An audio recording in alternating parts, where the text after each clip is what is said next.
Bismillahirrahmanirrahim. Welcome students. Now I will explain what is static budget and what is static budget variance. I will explain how static budget and static budget variance is used in performance evaluation. For understanding the concept, be with me till the end of the video. Like and share with others. Let's have our discussion.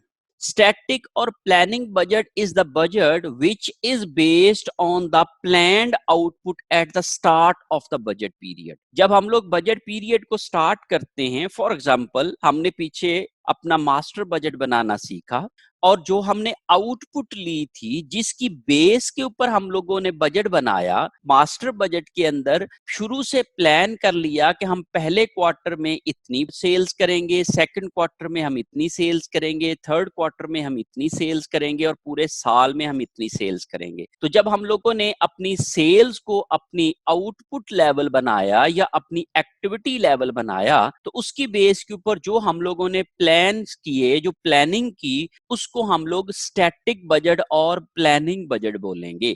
तो अभी तक जो हम लोगों ने budget बनाना सीखा है वो हमारा प्लानिंग बजट कहलाएगा या स्टैटिक बजट कहलाएगा। आप इस तरह से समझ लें कि स्टैटिक वर्ड से मीन ये है कि in this type of budget the activity level of the budget remains static, remains same. हम उसको चेंज नहीं करते हैं, वो सेम रहता है। तो इस तरह का जो बजट होता है जिसमें एक्टिविटी लेवल सेम रहता है थ्रू आउट द पीरियड, इसको हम लोग स्टैटिक बजट बोलते हैं। दोनों नाम इसके लिए यूज होते हैं, स्टैटिक बजट और planning budget. So static budget is basically the budget which is based on the output planned at the start of the budget period, तो उसको हम लोग स्टैटिक बजट बोलते हैं। इसी को ही हम लोग प्लानिंग बजट का नाम देते हैं। Next is the static budget और planning budget variance. When there is a difference between the actual results and the corresponding static budget amount, that is called static budget variance. जैसे मैंने अभी बात की कि variance is basically the difference between the budgeted amount and the actual results. Actual amount और budgeted amount में जो फर्क होगा वो वेरिएंस कहलाएगा।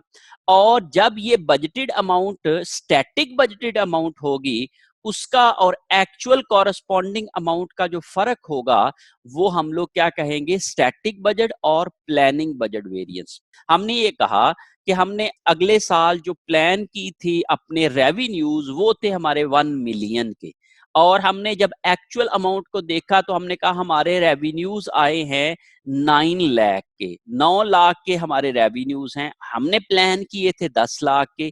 जो 1 लाख का फर्क आ रहा है that is are basically difference, that difference is called variance and ये the variance is basically static budget variance. क्योंकि हम लोग जो अमाउंट का डिफरेंस ले रहे हैं वो एक स्टैटिक बजट अमाउंट है, मीन स्टैटिक बजट रेवेन्यू है, और उसकी कॉरस्पॉन्डिंग एक्चुअल रेवेन्यू है। तो जब हम लोग एक्चुअल रेवेन्यूज और स्टैटिक बजट रेवेन्यूज में डिफरेंस लेंगे तो that difference will be called static budget variance. इसको हम बनाना सीखेंगे, इसको हम कैलकुलेट करना सीखेंगे और हम देखेंगे आगे फर्दर स्लाइड्स के अंदर कि ये किस तरीके से कैलकुलेट किया जा सकता है और वो मुख्तलिफ कौन कौन सी हैं।